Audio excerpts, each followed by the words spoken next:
Hello everyone, myself Vinod Singh and welcome to the current exam. Okay, तो हमने last दो क्लासों में हड़प्पा कर लिया और स्टोन एज ख़त्म कर लिया। ठीक है, तो आज हम वैदिक एंड उत्तर वैदिक दोनों सेक्शन कवर करेंगे। ठीक है, इस क्लास में।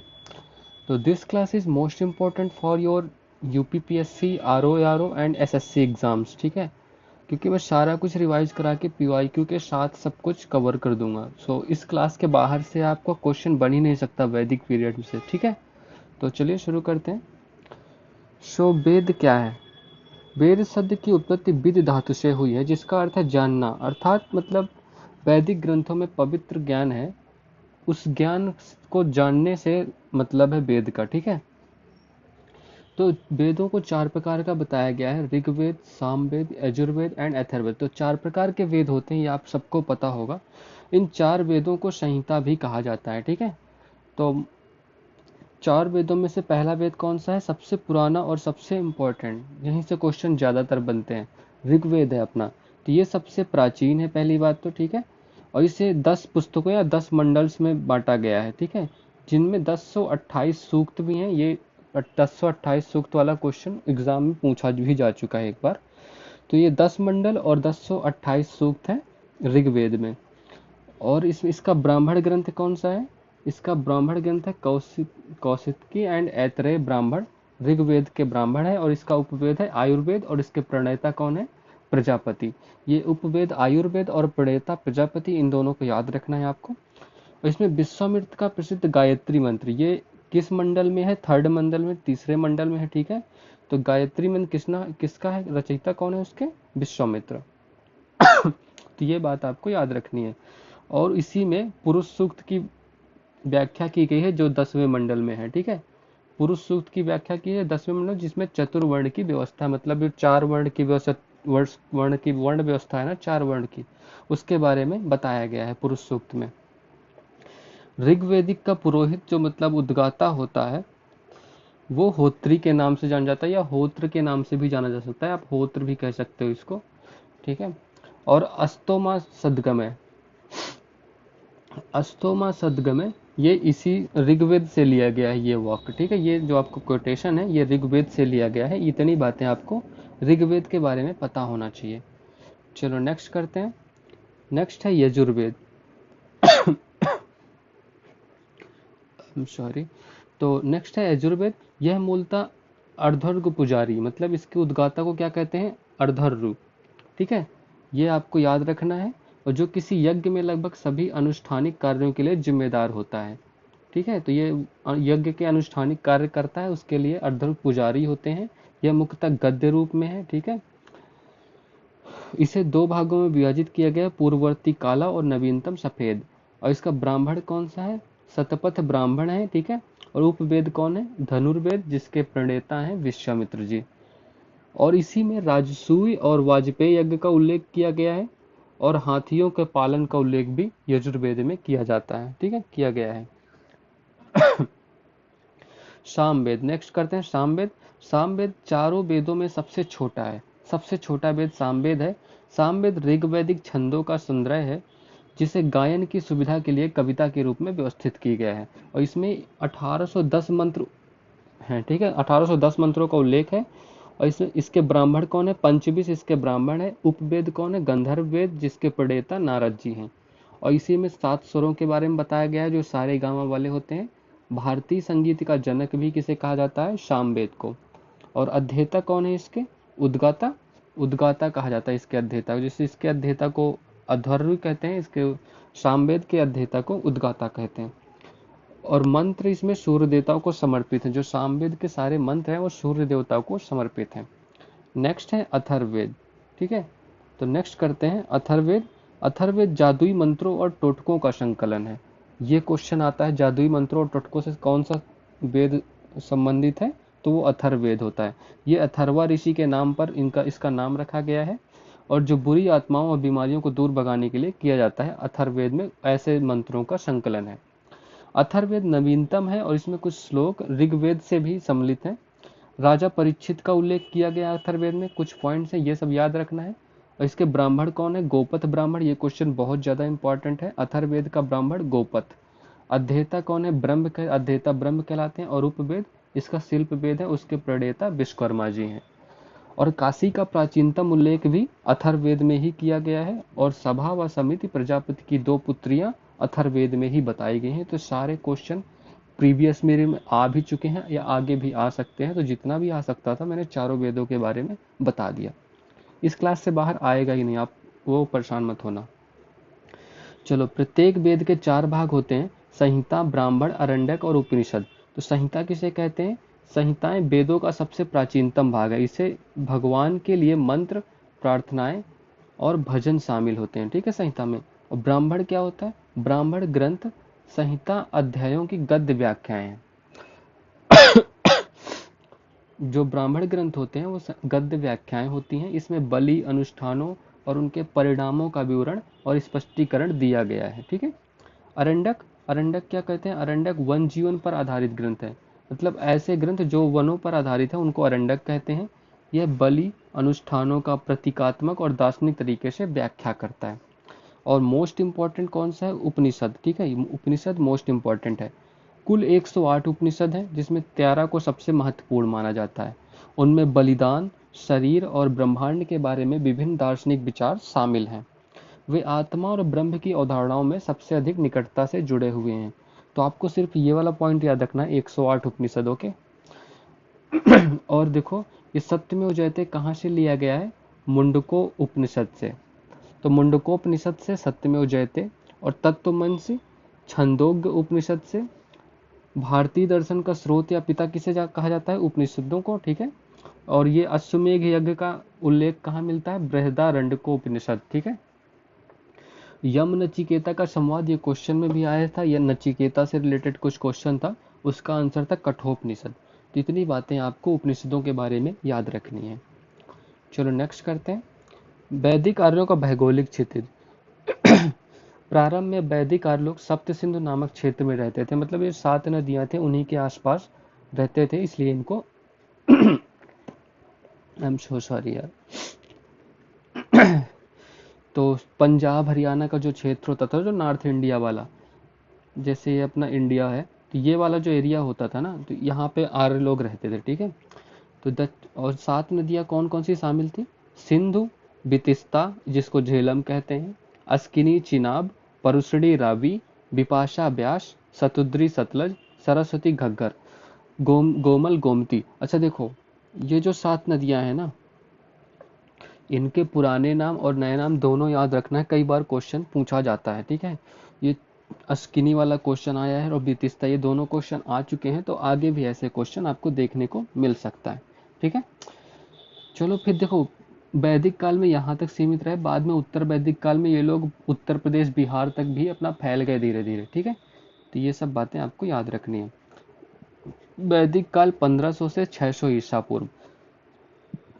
तो वैदिक काल को देखो 2 भागों में बांटा गया। एक तो ऋग्वैदिक हो गया, एक ऋग्वैदिक हो गया, जिसे प्रारंभिक वैदिक काल के नाम से भी जाना जाता है।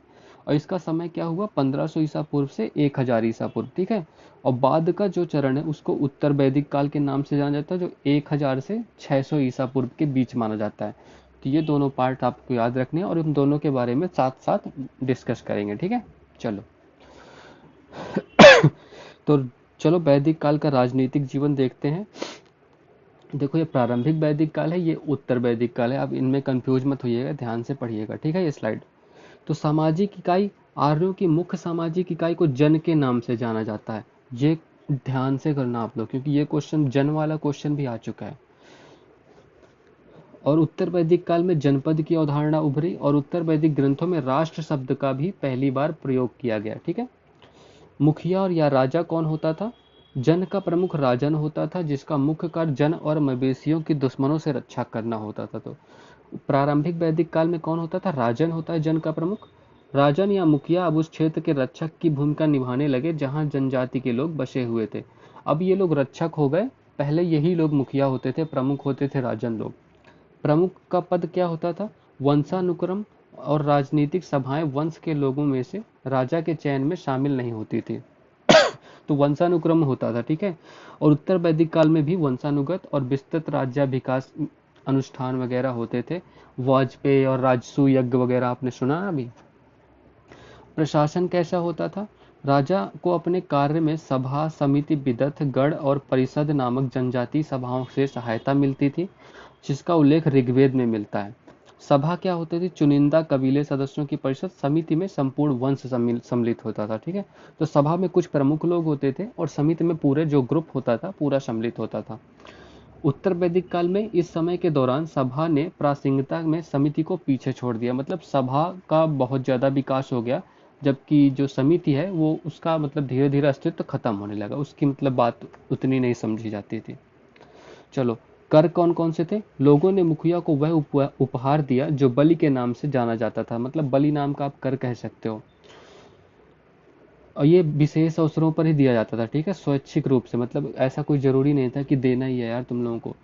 बलि, भाग और शुल्क ने धीरे धीरे नियमित करों और करों के रूप में ले लिया। मतलब पहले तो देखो स्वैच्छिक था प्रारंभिक वैदिक काल में, बट धीरे धीरे यार उनको आदत पड़ गई, उन्होंने धीरे धीरे इसको मतलब नियमित कर दिया, मतलब कि अब जरूरी ही है।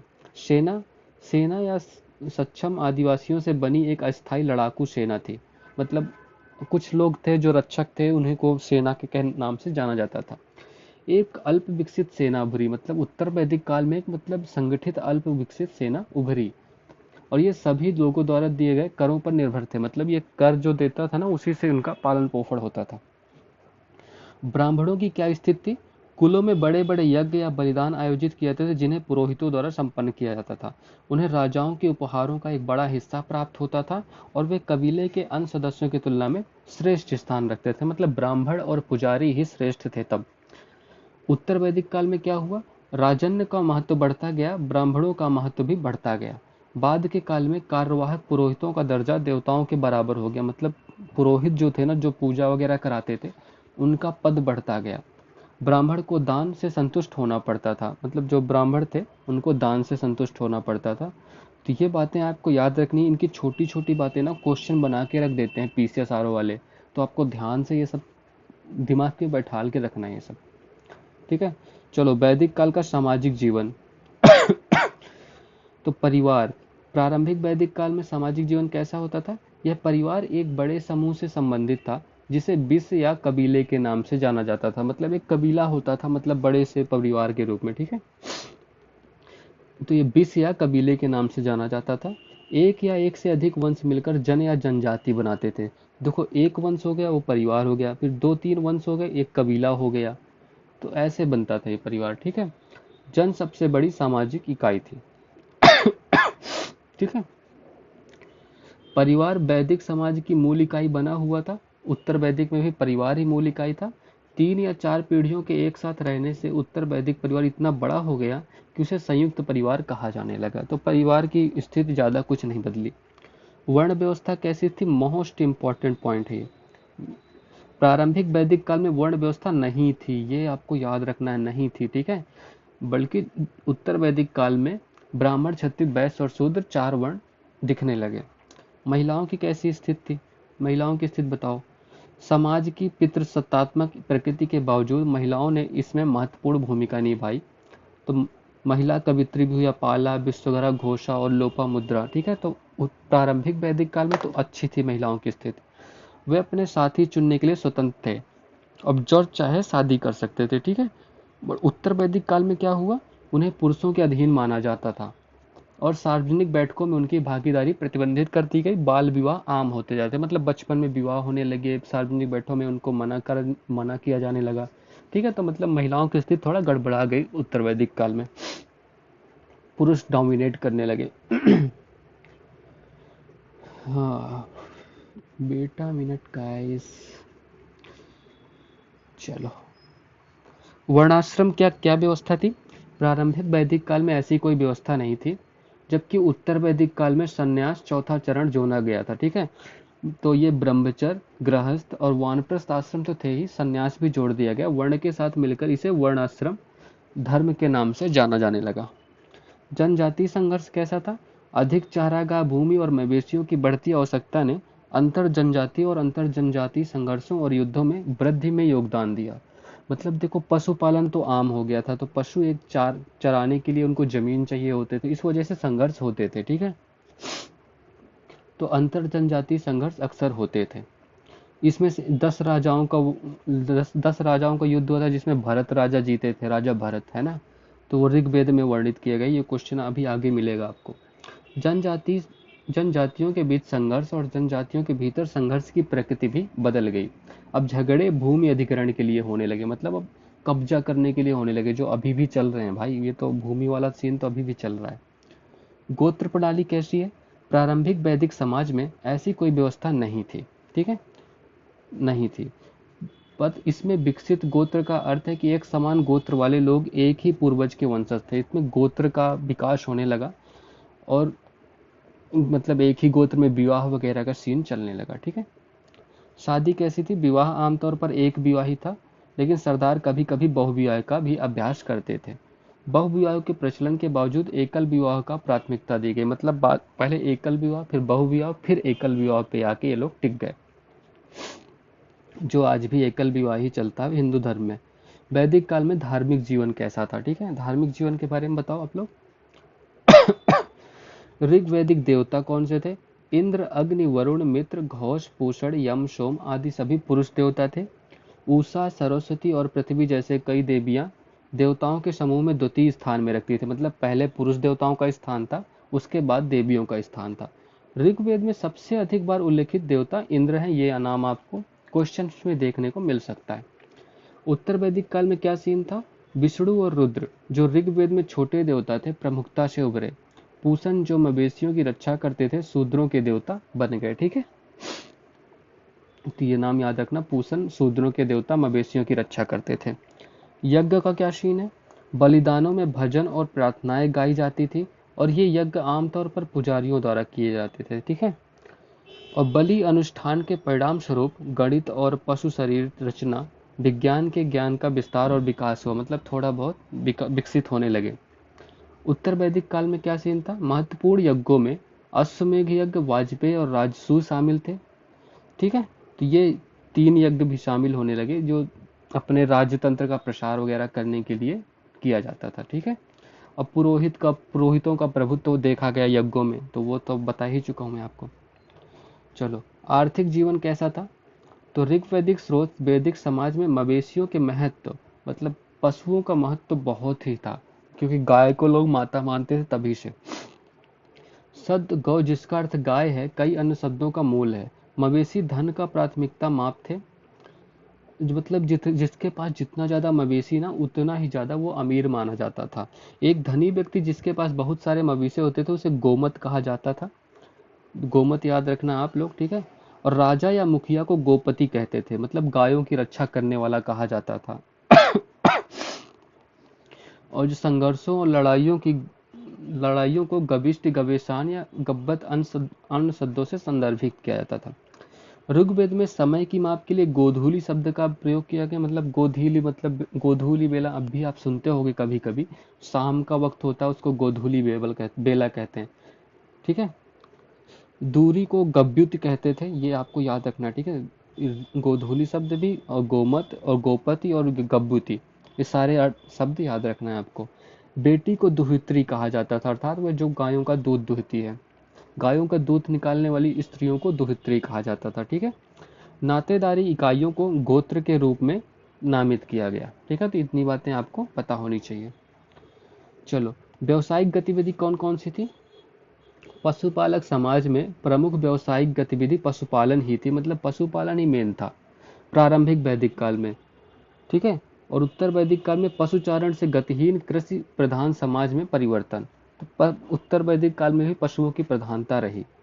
कृषि, यव या जौ के साथ किसी अन्य अनाज का उल्लेख नहीं है।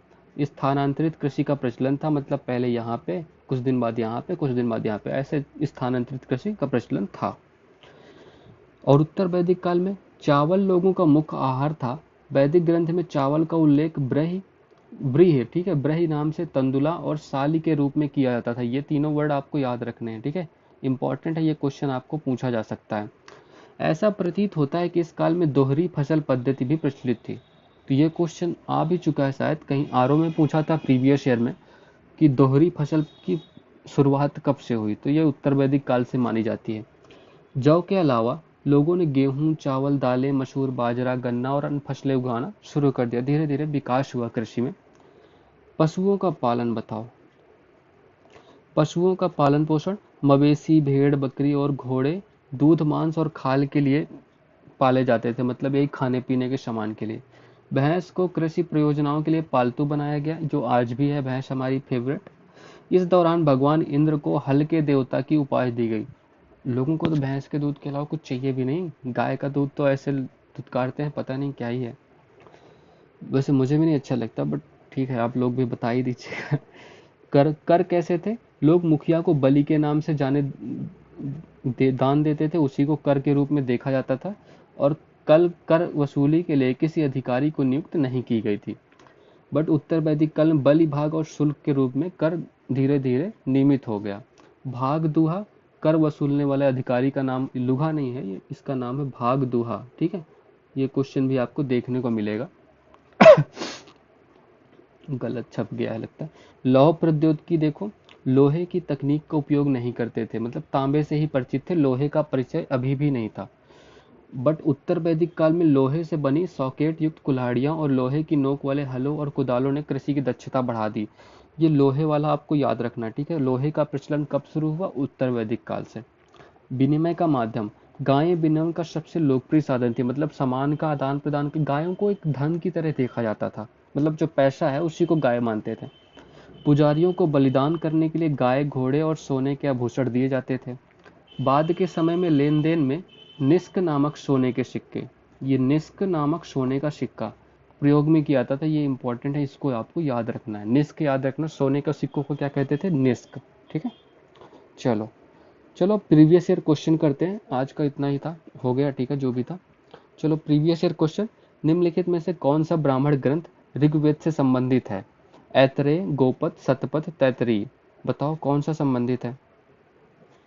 तो ऐतरेय संबंधित है, गोपथ अथर्ववेद से हो गया, शतपथ यजुर्वेद से हो गया, तैतरीय किससे? सामवेद से हो गया। तो option number A correct answer होगा इसका। ठीक है, ये तो मैंने अभी कराया था।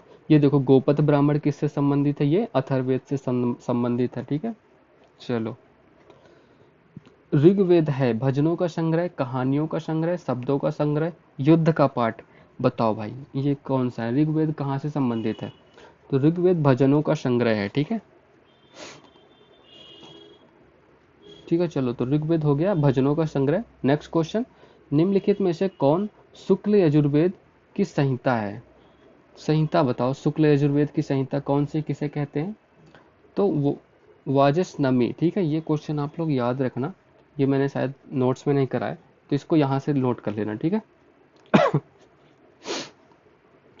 अच्छा, ये इनको ये चारों वेद हैं, इनको इनके ब्राह्मणों से मिलाना है। ठीक है, तो देखो, अथर्ववेद का ब्राह्मण तो सबसे पहले गोपथ है, तो अथर्ववेद और गोपथ को मिला दो, तो ये तो क्लियर हो गया आपका, अथर्ववेद और गोपथ।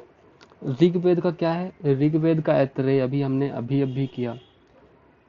और सामवेद का क्या है बताओ? सामवेद का, तो सामवेद का है, सामवेद का आपका पंचशिव। ठीक है, पंचविश, सॉरी, पंचविश है। और यजुर्वेद का शतपथ है, तो यजुर्वेद भी आप लोग याद रखना, ये शतपथ है।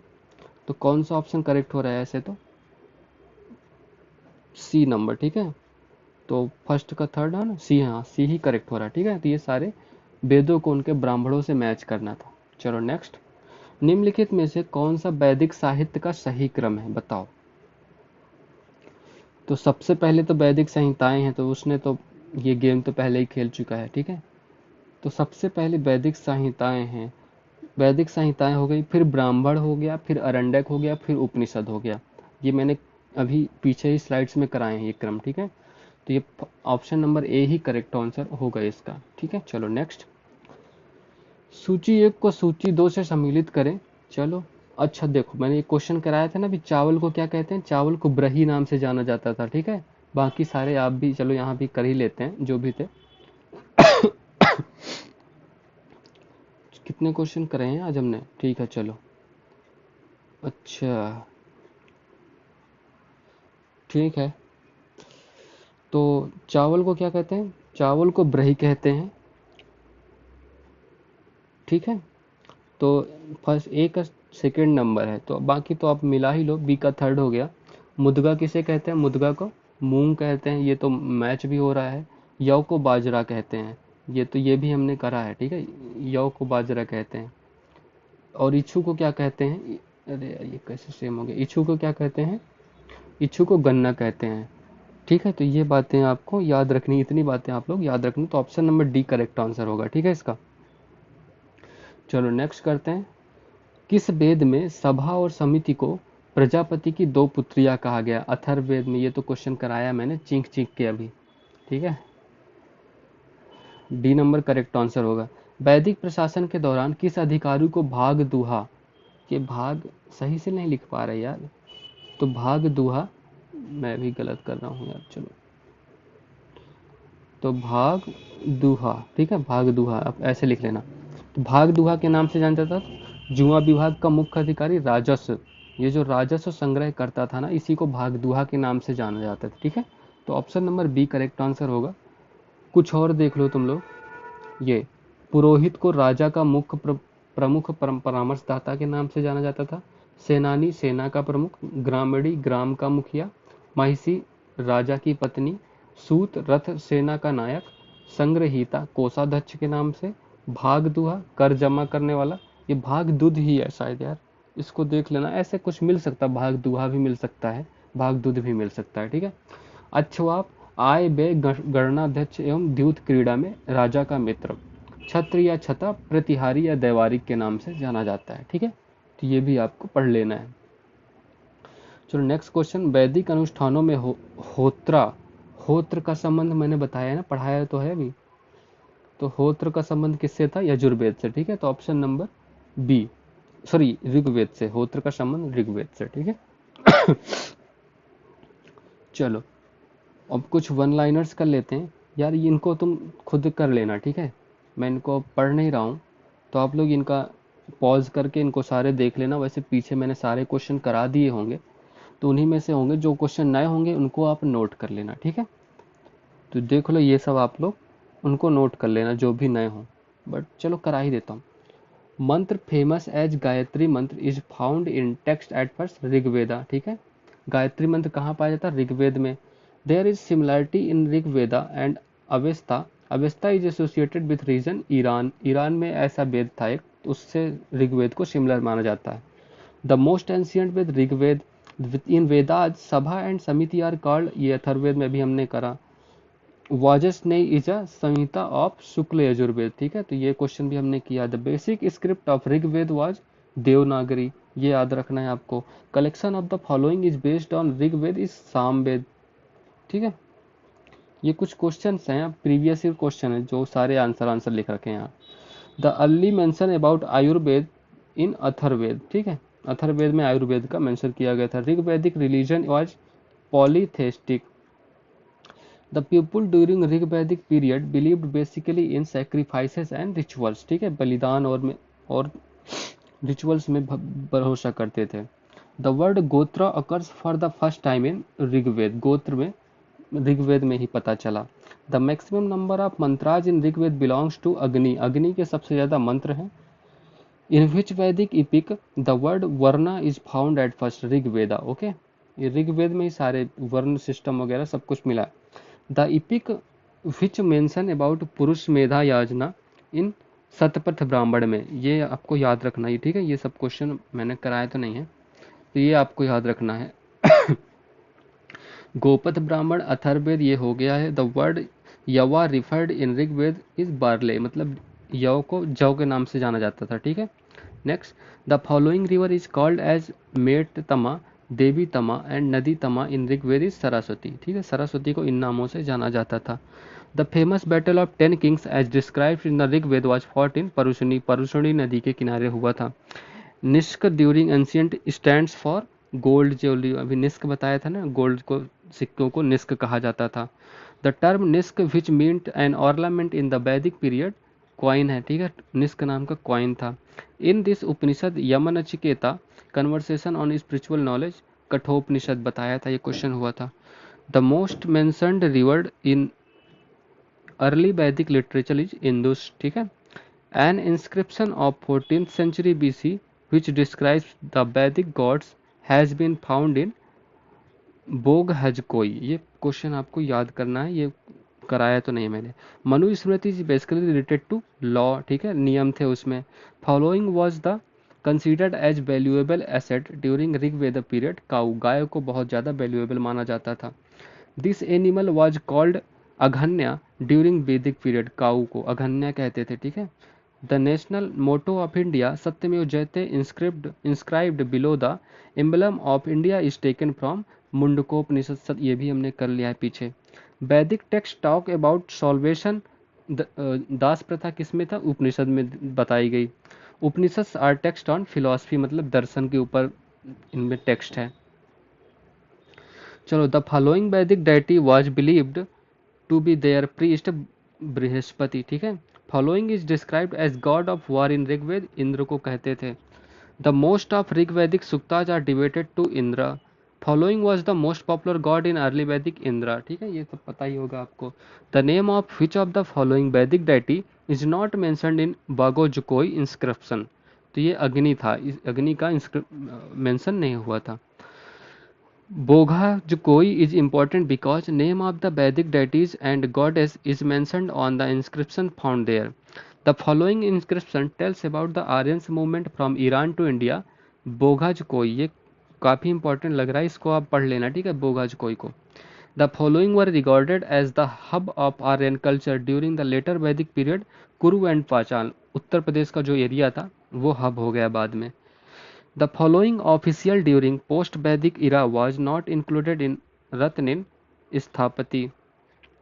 In Vedic ritual, Hota is associated with Rigved. The term Aryan denotes a superior race, ठीक है, मतलब एक अच्छी जाति। Meaning of word Arya is classical Sanskrit, a great person, मतलब महान व्यक्ति। The following is the ancient most musical instrument. Veena, सबसे पुराना बीना है, इसको ल्यूट कहते हैं। Name of the tribe which does not belong to the Panchajana of Rigvedic Aryan. Kikata, ठीक है।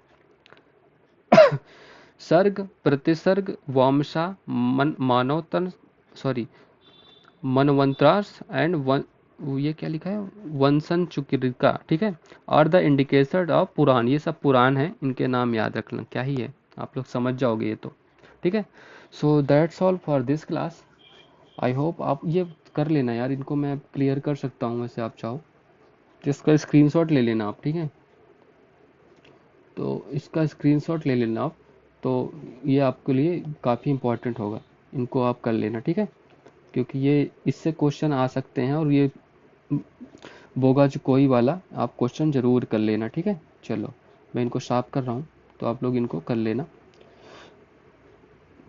तो आपको वैसे मुझे लगता है वैदिक पीरियड से अगर कोई भी क्वेश्चन आएगा ना, इस क्लास से बाहर तो नहीं आएगा, ठीक है। चाहे आपका पीसीएस का एग्ज़ाम हो, चाहे आरओ का एग्ज़ाम हो, या बिहार पीसीएस का एग्ज़ाम हो, या यूपीएससी का एग्ज़ाम हो, या एसएससी का कोई एग्ज़ाम हो, तो इस क्लास को आप ज़रूर कर लेना। अगर फिर भी कुछ समझ नहीं आए तो रिवाइज करना। और आपको पीडीएफ्स कहाँ मिलेंगी? पीडीएफ्स मेरे टेलीग्राम चैनल पे अवेलेबल हैं फ्री में, तो आपको मिल जाएगा, हैंड रिटन नोट्स भी वहीं मिल जाएंगे, ठीक है। So thank you everyone, have a good day.